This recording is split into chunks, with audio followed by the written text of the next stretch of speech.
Le habla el pastor Carlos Machado. Sería un mensaje incompleto de salvación si omitimos o excluimos intencionalmente la doctrina del bautismo. El bautismo en agua es tan esencial para la vida del creyente como la obediencia misma. El bautismo no solo marca el inicio de la fe, sino que demuestra la obediencia e identificación del salvado con su Salvador.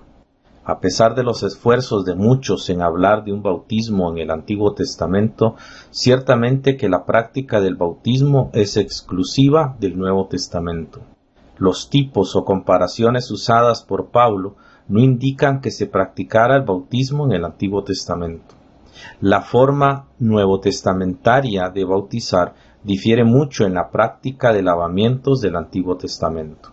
La insistencia de muchos seguidores de la Reforma de adjudicar las doctrinas católicas al cristianismo en general ha llevado a malas interpretaciones del texto santo y edificado una enseñanza fuera de la verdad de las Escrituras.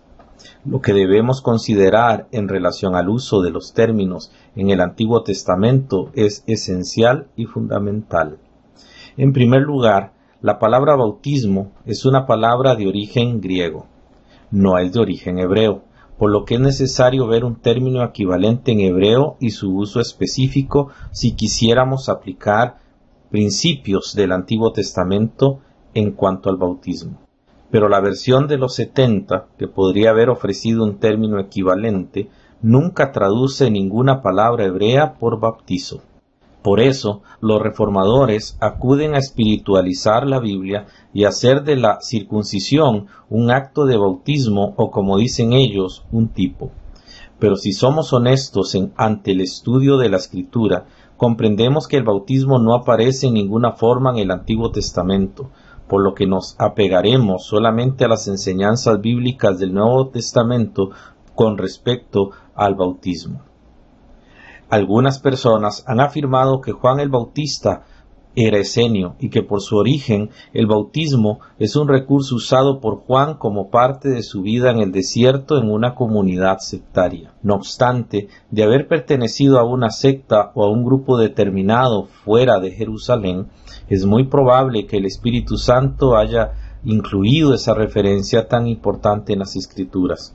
Mas no obstante, la Escritura afirma que Juan era un profeta solitario, que vivía en el desierto y que no pertenecía a ninguna comunidad.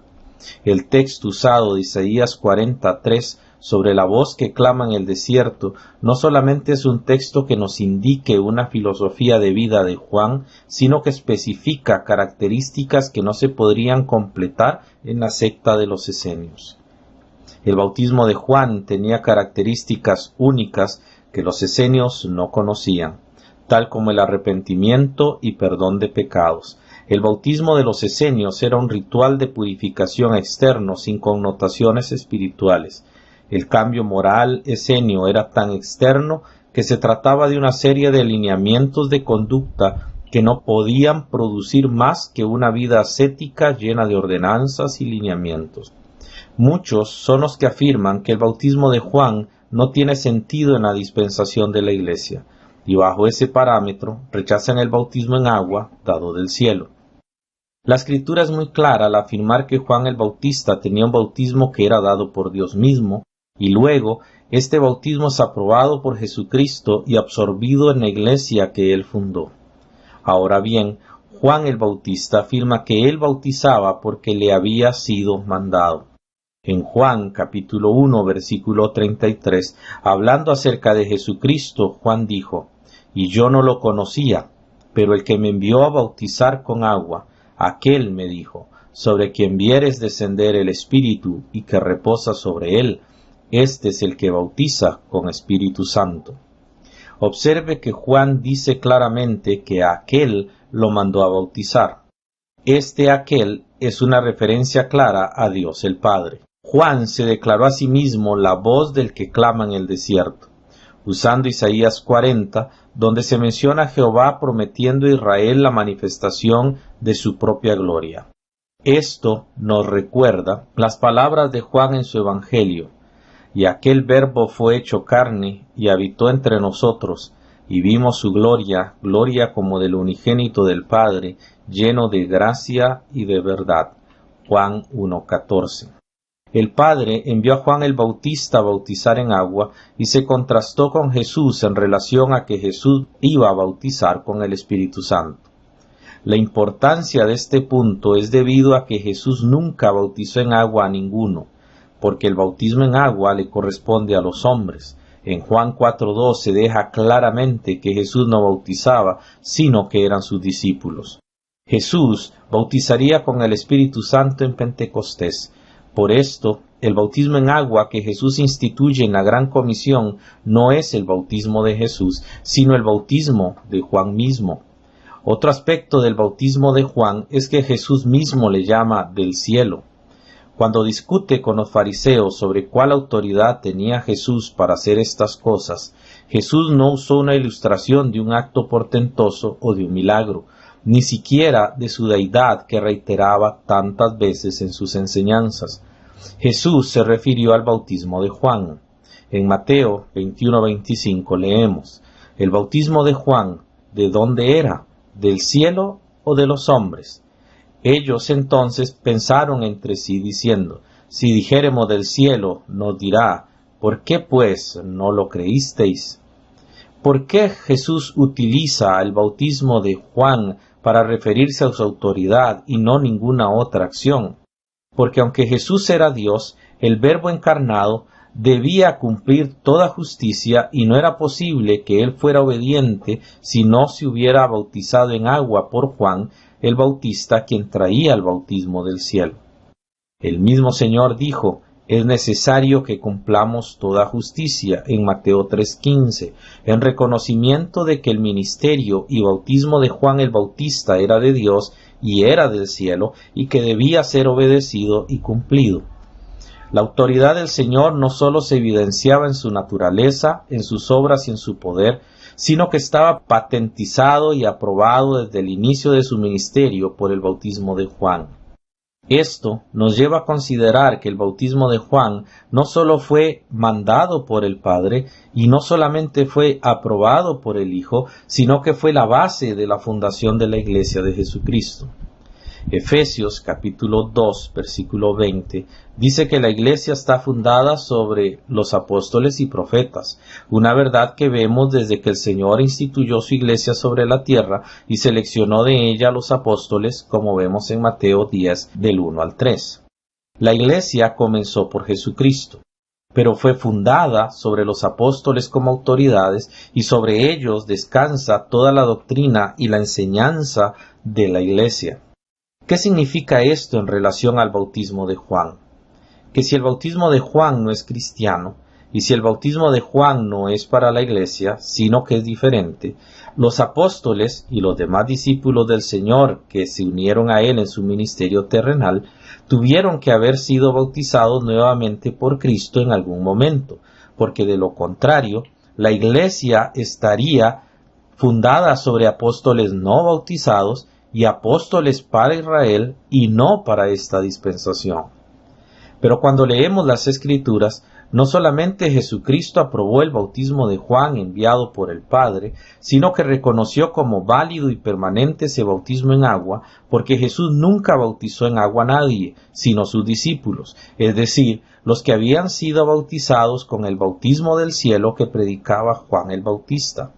Así, en toda la historia de la Iglesia fundada por Jesucristo en Jerusalén, no vemos bautismos en agua más los que realizaban los discípulos de Jesucristo, pero ellos nunca se bautizaron nuevamente porque el bautismo que recibieron de Juan el Bautista era válido.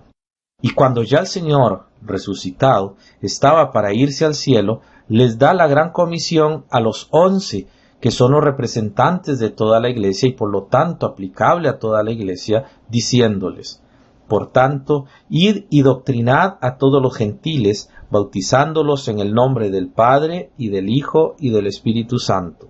Mateo 28, 19. Aunque el Señor añade la fórmula en el nombre del Padre, y del Hijo, y del Espíritu Santo, el concepto básico del término bautismo sigue siendo el practicado por Juan. El Padre mandó a Juan a bautizar, y no estaba Jesucristo ni el Espíritu, sino solo el Padre. Cuando Jesús se bautiza y luego es enviado el Espíritu, que bautiza a la Iglesia en Hechos 2, entonces la Trinidad ha hecho su participación completa en el proceso del bautismo enviado del cielo. Y es necesario que, a partir de Hechos 2, el bautismo se haga en consonancia a la Trinidad que participó en el envío, la aprobación y la institucionalidad del bautismo, empezando primeramente con Juan. Algunos dirán que el bautismo de Juan es inválido para el cristiano porque Pablo rebautizó a unos discípulos en Hechos 19 que habían sido bautizados solamente en el bautismo de Juan. Pero esto es tomar a la ligera el texto sagrado. En Hechos 19 se deja claro que estos discípulos ni siquiera habían escuchado acerca del Espíritu Santo ni sabían que existía.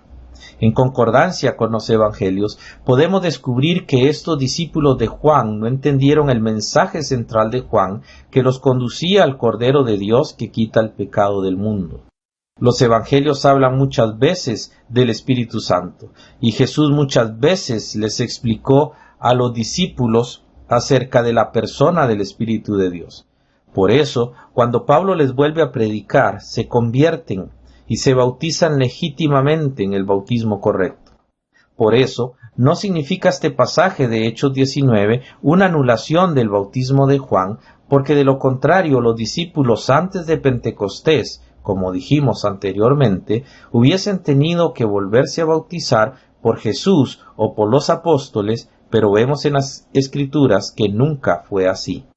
Entonces entendemos que en muchas ocasiones muchas personas se bautizan sin entender con claridad el Evangelio y sin entender profundamente el sentido del bautismo en agua, y por ello, cuando entienden el Evangelio y la verdad del bautismo en agua, deben bautizarse correctamente.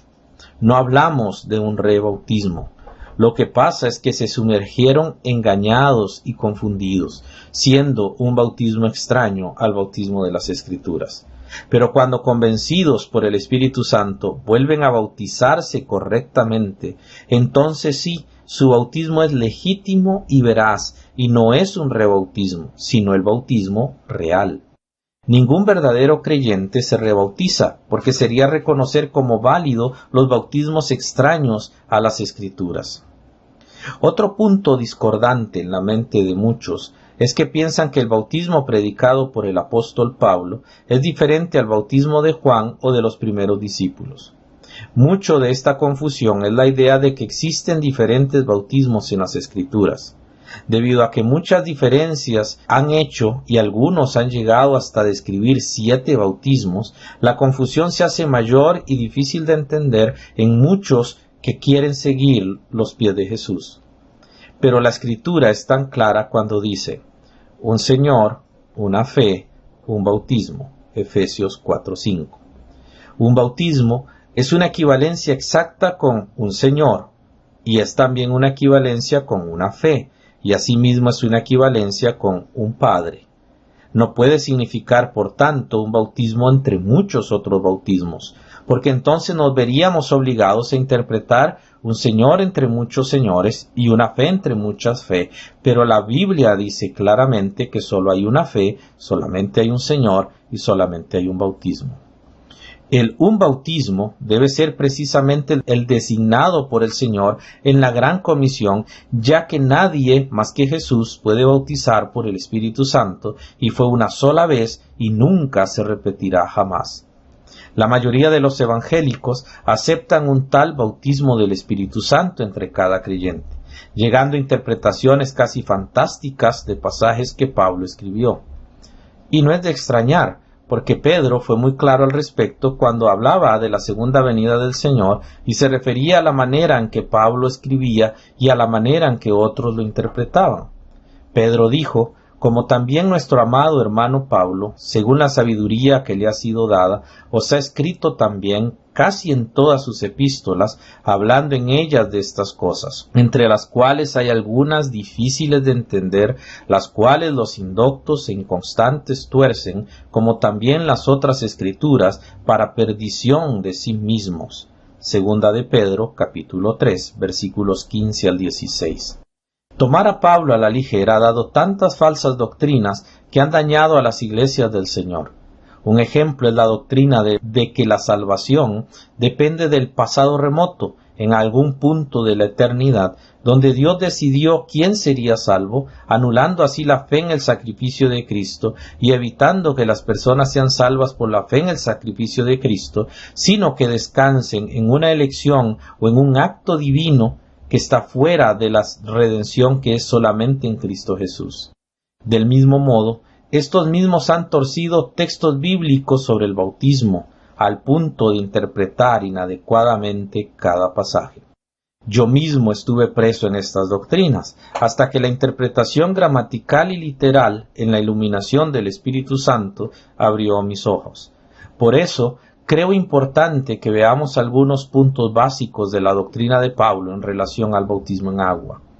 Es muy probable que el texto más mal empleado en relación al bautismo en agua sea 1 de Corintios capítulo 12, versículo 13, el cual casi siempre es aplicado al bautismo del Espíritu Santo. En un análisis gramatical, los reformados procuran justificar su doctrina con malabares lingüísticos, pero que no son útiles a la sencillez de la Escritura. Primero, debemos comprender la teología del bautismo del Espíritu Santo antes de entender el bautismo predicado por Pablo. El bautismo del Espíritu Santo siempre aplica de forma directa a un evento exclusivamente determinado de la historia de la Iglesia, es decir, el Pentecostés. Por eso, luego de Pentecostés, no puede repetirse el bautismo del Espíritu Santo ni colectiva ni individualmente. Bajo la premisa de un solo bautismo que leímos en Efesios, es imposible que el bautismo del Espíritu Santo se deba repetir en cada creyente. Afirmar tal cosa es solamente una falsa doctrina. En la Escritura, el bautismo ocurrió una sola vez en Pentecostés. Aunque el tema sobre el bautismo del Espíritu Santo lo desarrollaremos en otros estudios, nos es imperioso establecer los fundamentos de esta doctrina en las Escrituras. Lo que es notable es que la doctrina del bautismo del Espíritu Santo aparece únicamente en 6 pasajes bíblicos, es decir, en Mateo capítulo 3 versículo 11, en Marcos capítulo 1 versículo 8, en Lucas 3:16, en Juan 1:33, en Hechos 1:5 y en Hechos 11:16. Y solamente en los Evangelios y Hechos 1:5 se ve como un evento futuro, en tanto que en Hechos 11:16 se da como un evento pasado.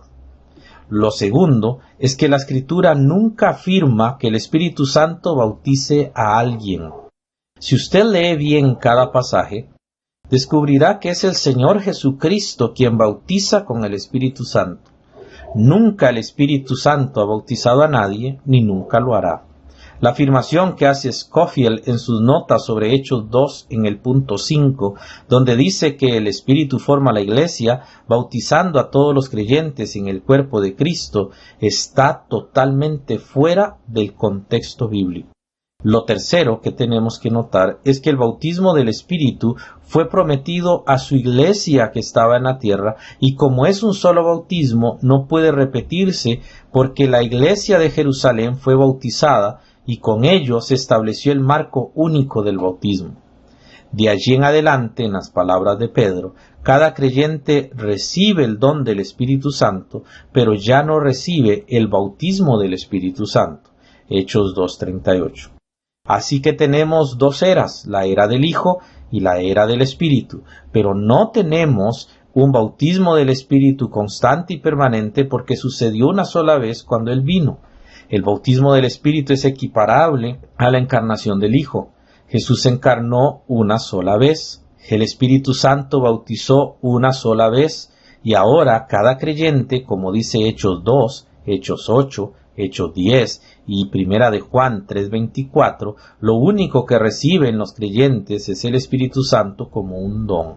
Así, entendiendo el asunto del bautismo del Espíritu, podemos entonces comprender el bautismo predicado por Pablo.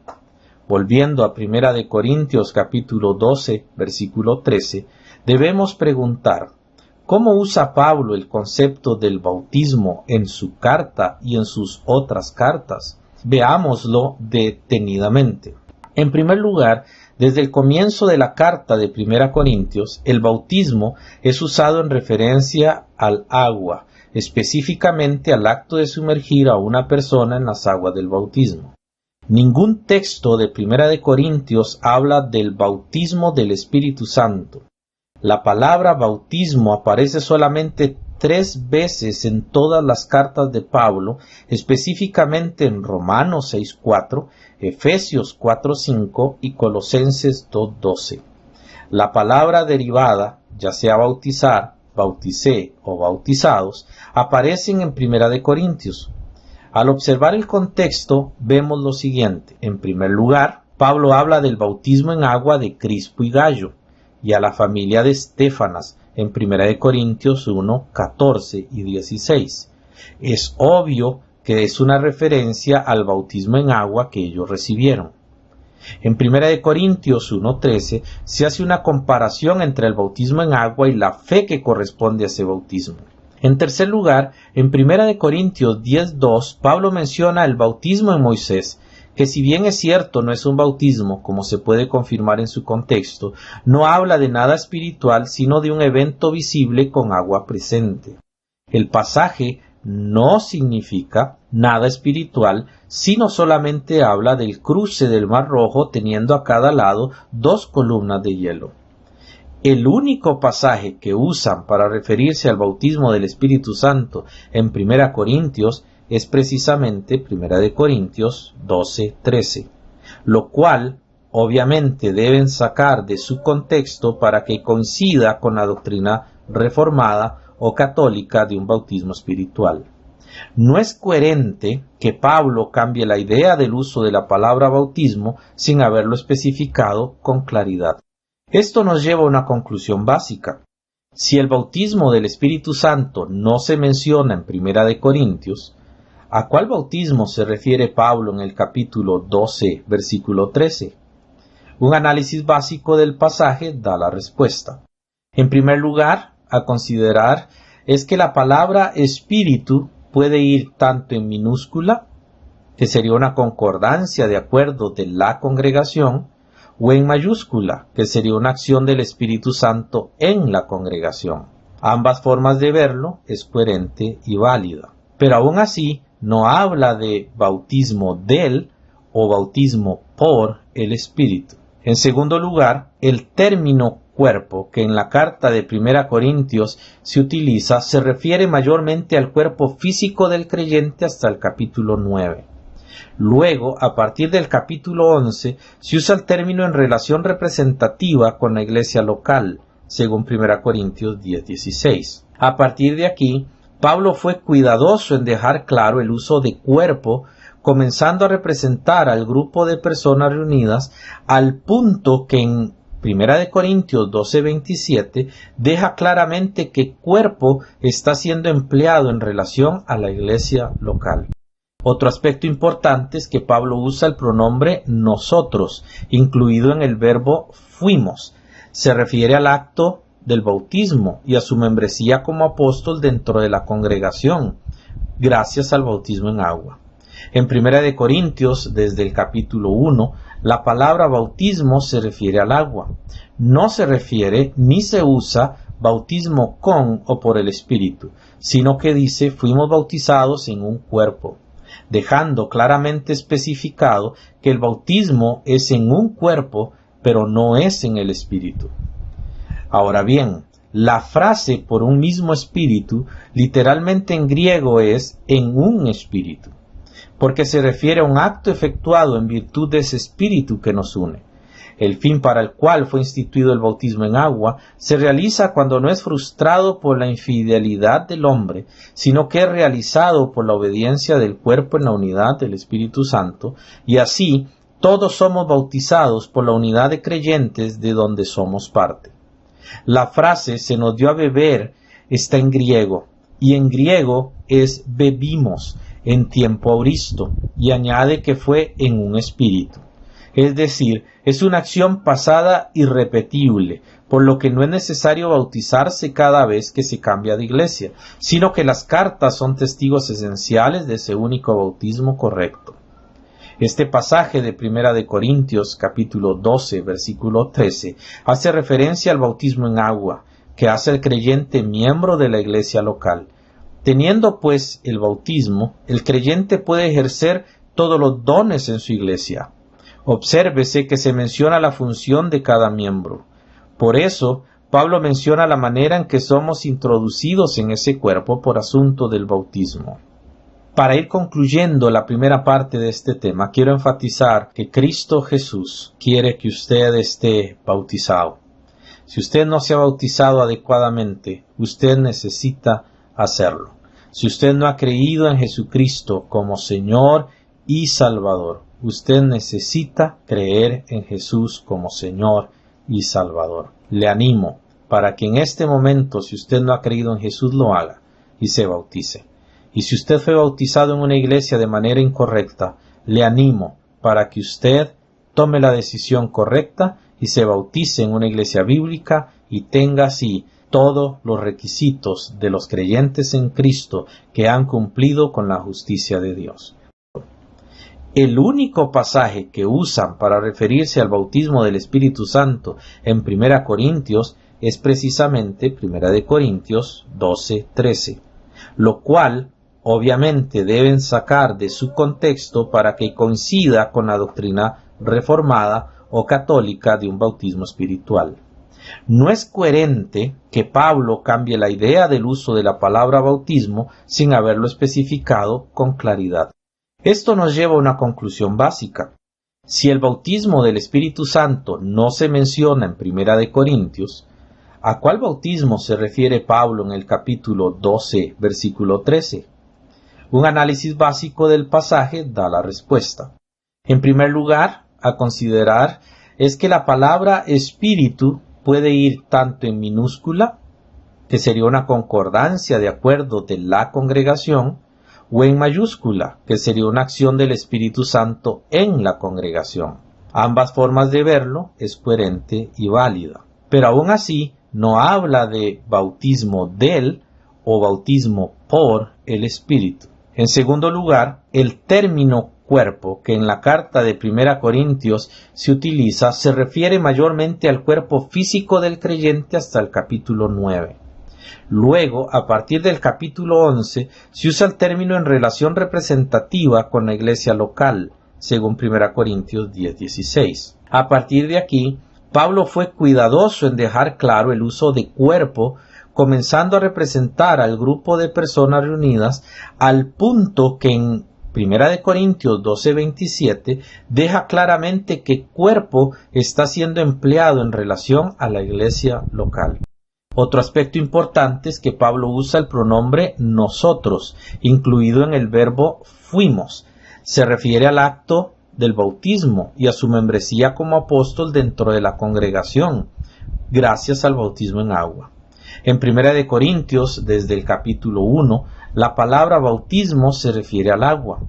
No se refiere ni se usa bautismo con o por el Espíritu, sino que dice fuimos bautizados en un cuerpo, dejando claramente especificado que el bautismo es en un cuerpo, pero no es en el Espíritu.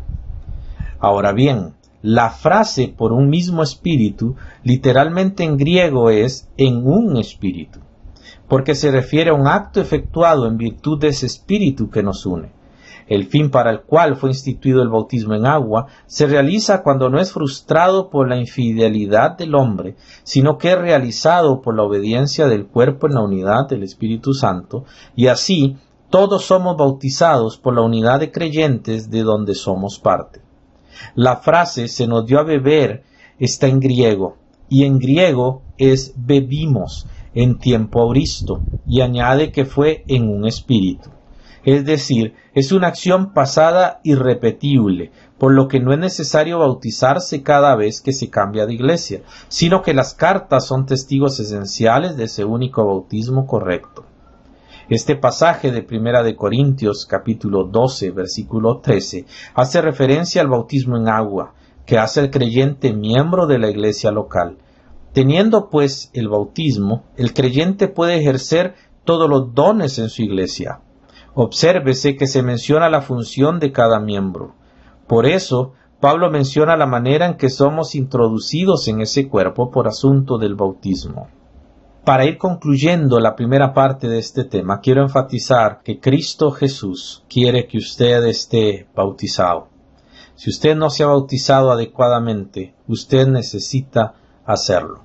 Si usted no ha creído en Jesucristo como Señor y Salvador, usted necesita creer en Jesús como Señor y Salvador. Le animo para que en este momento, si usted no ha creído en Jesús, lo haga y se bautice.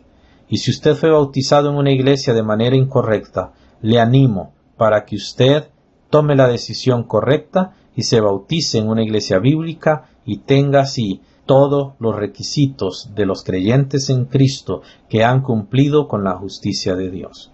Viendo la primera parte de este tema, quiero enfatizar que Cristo Jesús quiere que usted esté bautizado. Si usted no se ha bautizado adecuadamente, usted necesita hacerlo. Si usted no ha creído en Jesucristo como Señor y Salvador, usted necesita creer en Jesús como Señor y Salvador. Le animo para que en este momento, si usted no ha creído en Jesús, lo haga y se bautice. Y si usted fue bautizado en una iglesia de manera incorrecta, le animo para que usted tome la decisión correcta y se bautice en una iglesia bíblica y tenga así todos los requisitos de los creyentes en Cristo que han cumplido con la justicia de Dios. Tenga así todos los requisitos de los creyentes en Cristo que han cumplido con la justicia de Dios.